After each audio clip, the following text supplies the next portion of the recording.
آپ کو پتا ہوگا کہ جناب مسلم کربلا آ رہے تھے، لیکن امام حسین نے بھیجا، امام حسین نے اپنی زبان بنا کے جناب مسلم کو بھیجا، اپنا ترجمان بنا کے جناب مسلم کو بھیجا۔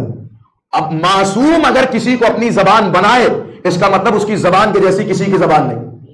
میں ذرا سا نیچے اترنا چاہتا ہوں، جناب مسلم کی صرف زبان کی ذمہ داری نہیں لی، بلکہ ہاتھوں کی بھی ذمہ داری لی کہ جو مسلم کے ہاتھوں پہ بیعت کرے گا گویا وہ میرے ہاتھوں پہ بیعت کر رہا ہے۔ اس کا مطلب کیا ہے کہ زبان کو اپنی زبان کہا، ہاتھ کو اپنا ہاتھ کہا، یعنی اب نہ مسلم کے ہاتھ کی طرح کسی کا ہاتھ ہوگا، چاہے کوئی کتنا بھی بڑا عالم کیوں نہ ہو، مسلم کے ہاتھوں کے برابر نہیں ہو سکتا، اس لیے کہ مسلم کے ہاتھوں کی ذمہ داری امامت لے رہی ہے، اور کسی کی بھی زبان مسلم کی زبان کے برابر نہیں ہو سکتی، اس لیے کہ مسلم کی زبان کی ذمہ داری امامت لے رہی ہے۔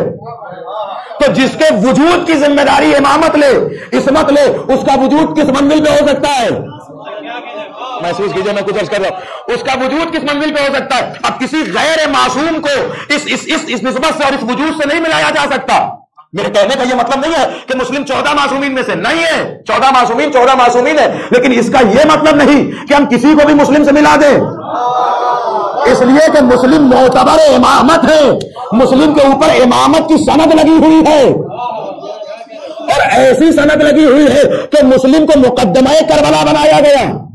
بھائی مقدمہ کسے کہتے ہیں؟ ہر کتاب آپ کوئی بھی بک پڑھیے، پہلے صفحے پہ اس کا مقدمہ لکھا ہوتا ہے، یعنی کیا مقدمہ اس لیے لکھا جاتا ہے کہ اس کتاب میں کیا آنے والا ہے، مقدمہ پڑھ کے پتا چل جاتا ہے کہ اس کتاب میں کیا آنے والا ہے۔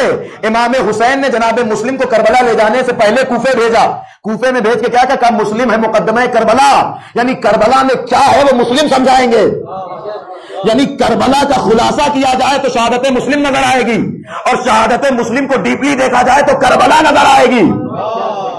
اسی لیے حسین ابن علی نے اعتبار کیا اور ان کی زبان پہ اعتبار کیا، اس نے اعتبار کیا جس کو اللہ نے فصاحت عطا کی۔ تو جب کوئی بولنے میں مسلم کی طرح نہیں ہو سکتا تو بیعت میں مسلم کی طرح کیسے ہو جائے گا؟ جب کوئی کلام میں مسلم کی طرح نہیں ہو سکتا تو اور دوسری چیزوں میں جناب مسلم کے اتباع اور جناب مسلم کے برابری کیسے کی جا سکتی ہے؟ لہذا لفظوں کی احتیاط ہونی چاہیے۔